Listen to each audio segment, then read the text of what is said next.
Kesalahan pertama saya sebagai seorang YouTuber pemula adalah ketika saya menghapus video-video yang tidak sesuai dengan niche. Jadi menurut saya kalau misalnya saya pernah membagikan video yang lain ketika saya mau melanjutkan channel tersebut seperti channel ini. Channel ini sendiri sudah saya bangun sejak 2014 tapi niche-nya berantakan atau campur aduk atau biasa disebut dengan niche gado-gado, sehingga itu membuat channel saya tidak berkembang. Dan memang pada saat itu saya tidak bermaksud untuk mau monetisasi channel itu atau menjadi YouTuber. Tetapi setelah dari tahun ke tahun saya menyadari bahwa ternyata materi dari YouTube itu sama saja, baik YouTuber pemula maupun YouTuber yang sudah besar atau YouTuber luar negeri, dalam negeri itu sama saja pemaparannya atau materinya, teman-teman. Sehingga menurut saya ngapain saya susah-susah untuk mencari niche yang lain. Saya bisa mengadop mereka yang sudah senior atau sudah menjadi suhu di YouTube sendiri. Jadi teman-teman, itu alasannya kenapa saya memutuskan untuk menjadi YouTuber, yaitu karena kita tidak perlu jauh-jauh mau susah-susah mau cari inspirasi, cari ide atau apa. Kita saling intip konten-konten yang lain dan semuanya pada dasarnya sama, isi materinya sama, tetapi cara menyampaikan yang berbeda,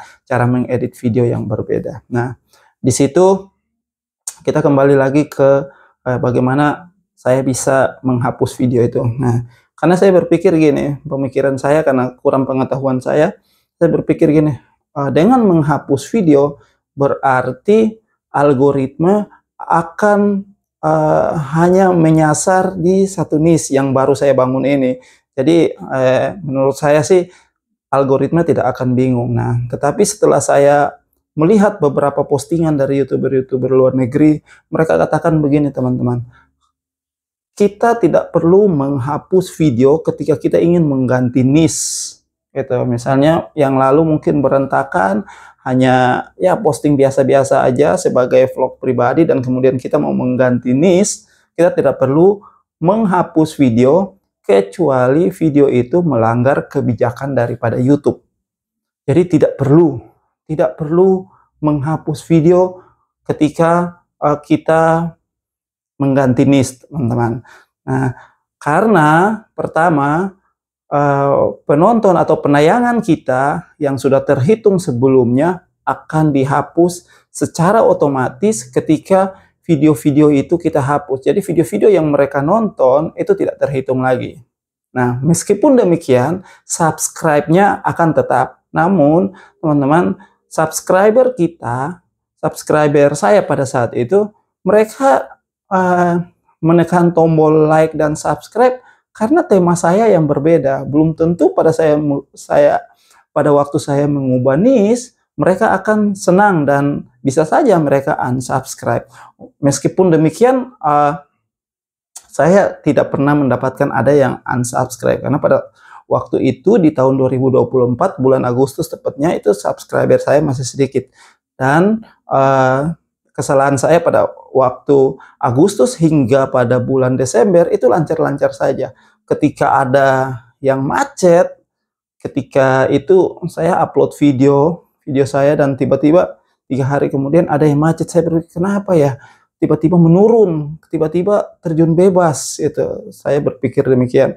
Pada akhirnya saya menyimpulkan sendiri bahwa mungkin karena ini video-video lama, YouTube sudah mendeteksi dan lain sebagainya. Karena kurang pengetahuan dari saya, pada akhirnya saya menghapus video-video ini. Ternyata teman-teman lebih parah lagi.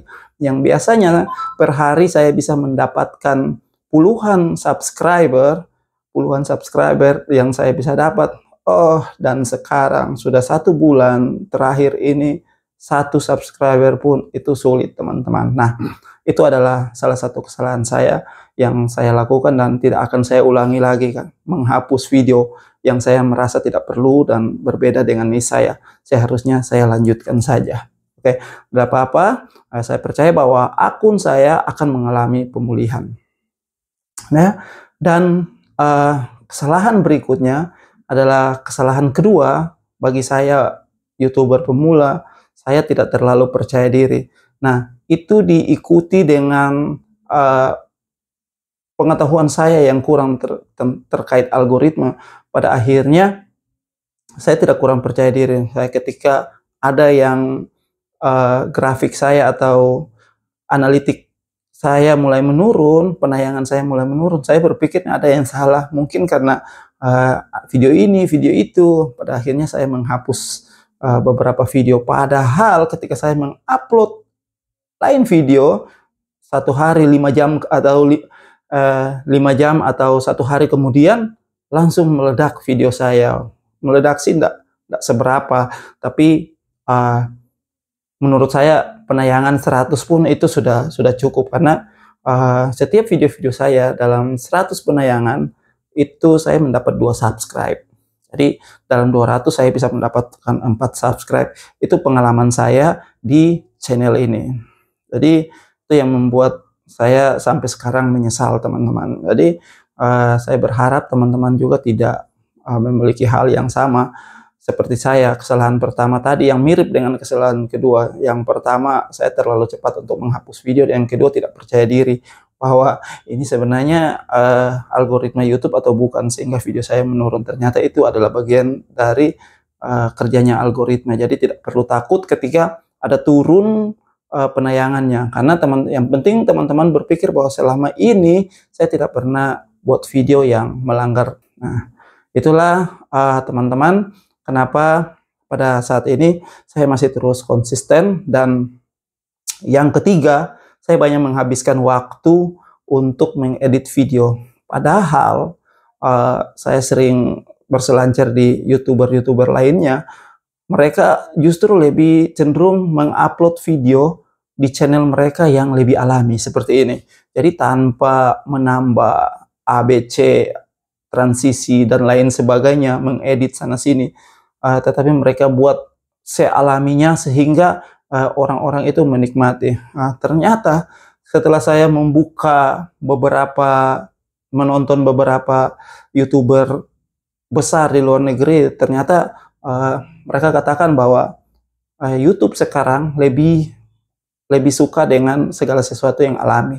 Entahlah itu untuk melawan kejenuhan daripada teknologi AI, karena semuanya serba AI. Jadi YouTube sekarang lebih suka yang alami, teman-teman. Jadi teman-teman tidak perlu edit video makan waktu 4 jam, 5 jam, bahkan sampai 7 jam. Itu terlalu memakan waktu, sehingga teman-teman hanya mengupload video 1 minggu sekali, karena teman-teman punya waktu mengeditnya sangat panjang dan memakan banyak tenaga, teman-teman, menguras banyak tenaga. Sehingga di sinilah salah satu kelemahan saya pada saat ini. Tetapi saya tidak berputus asa, teman-teman, karena bagi saya kesempatan itu masih ada. Kenapa? Setiap saya mengupload video, masih banyak yang menonton. Dibandingkan dengan sebelum-sebelumnya, itu nyaris, atau YouTuber-YouTuber yang baru, pertama mungkin mereka mengupload video dan itu viral hanya pertama kali, penayangan lebih dari 200 hanya pertama kali, dan setelah itu hanya belasan atau puluhan. Tetapi saya secara konsisten bisa menembus ratusan penayangan, dan itu saya percaya bahwa hal ini akan terus berkembang. Untuk itu, yang sebagai penutup, sebagai penutup, bagi saya mungkin konsisten, karena saya sebagai YouTuber yang penuh dengan kesalahan dalam hal menangani konten saya, dalam hal menangani channel saya merasakan itu, bahwa yang namanya konsisten itu akan memulihkan setiap kesalahan kita sebagai YouTuber. Oke, hanya itu, teman-teman. Semoga bermanfaat dan salam.